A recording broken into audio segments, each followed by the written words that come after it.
A situação desses animais é no mínimo deprimente. São quase 200 aves retiradas da natureza e presas em um viveiro pequeno. Algumas estão visivelmente doentes. Outras não suportaram os maus tratos e morreram. E mesmo assim, continuam engaioladas. Esses são canarinhos, aves da fauna brasileira, apreendidas na região de Rio Verde e encaminhadas para o Centro de Triagens de Animais Silvestres em Goiânia. Na mesma casa, também foram apreendidas mais 18 aves, de espécies variadas, todas criadas de forma irregular. O sargento que fez a apreensão contou que os animais estavam em situações ainda mais precárias e que o proprietário ainda tentou fugir do flagrante. Quando ele viu, ele tentou trancar o portão e pulou jogando gaiola por cima de outro vizinho lá, né, do muro, e nós tivemos que chegar lá, conter, ainda soltou alguns passos, né, mas o que nós pegamos são aqueles dali. O superintendente do IBAMA no estado conta que esse tipo de apreensão é cada dia mais comum. A gente recebe muitas apreensões, né? Uma apreensão de 200 animais não é uma apreensão rara, infelizmente, né?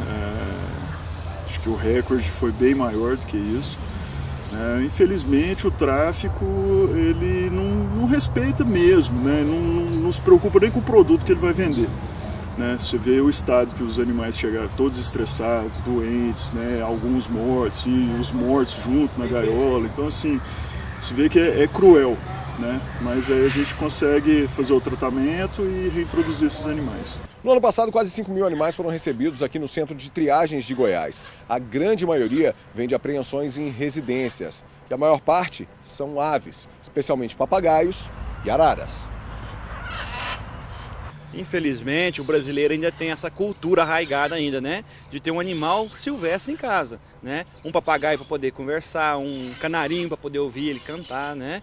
Um tucano porque é muito bonito. Então, infelizmente, o brasileiro ainda tem isso, apesar de ser crime, e crime punível, com prisão, com multa, né? E por isso que são os animais que a gente mais recebe aqui no CETAS. Além das aves, hoje vários animais estão sendo preparados para serem reinseridos na natureza. Entre eles estão algumas espécies de macacos, jabutis, um lobo-guará e 11 onças pardas. As onças pardas, elas não são um animal ameaçado de extinção, então existe uma grande população hoje.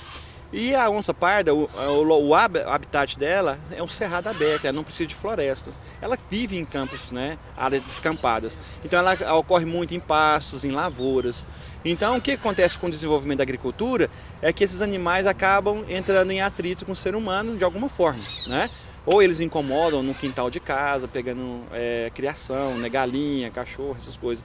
Ou as máquinas agrícolas, né, na época de colheita, principalmente, a mãe acaba se assustando e fugindo e deixa os filhotes para trás e não consegue reencontrar. Então, acaba que a gente recebe muitos filhotes aqui que estavam perdidos nas mães. O processo entre a chegada dos animais nos CETAS e a soltura na natureza não é rápido e muito menos fácil.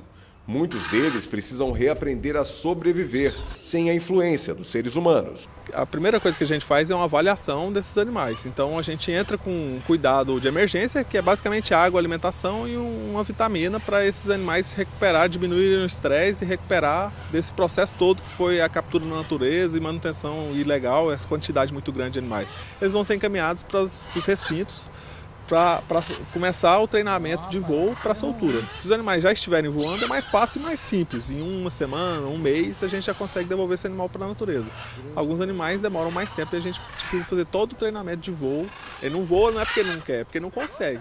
Então, para ele conseguir voar, a gente faz uma fisioterapia individual com os animais até que eles consigam dar saltos e pulos e consigam deslocar por poucos metros. Depois disso, a gente começa a fazer espantar os animais de um lado do outro no viveiro até que eles consigam uma musculatura maior, e depois disso a gente encaminha para as áreas de soltura, onde eles vão ser alimentados dentro de viveiros, e depois a gente abre esses viveiros, os animais começarão a sair e voltar para receber alimentação. Então eles saem aos poucos, vão adquirindo a confiança de voo, a confiança para procurar o próprio alimento, e ao mesmo tempo eles vão perdendo aquela estampagem, aquela relação de dependência do ser humano. Então a gente está conseguindo devolver praticamente todos os papagaios e todas as araras que chegam aqui retornam para a natureza. A gente está com uma porcentagem de devolução geral, né, não só dessas espécies, de 70%, que é uma das maiores taxas do Brasil de retorno dos animais da natureza. A lei brasileira é muito clara quanto à venda e receptação de animais silvestres. Quem for pego traficando animais da fauna pode até ser preso. Ele vai responder administrativamente e penalmente. Administrativamente, ele vai receber uma multa, né? Se ele for um criador, mas apreende-se o plantel todo, embarga-se a atividade. No caso de traficante, a gente apreende tudo, todos os petrechos. Se ele estava transportando isso num veículo, a gente vai apreender o veículo, né? A gente apreende tudo, traz para cá. A gente comunica o crime, que é um crime ambiental, comunica para o Ministério Público vai entrar com ação penal para ele responder isso e pode pegar até uma cadeia.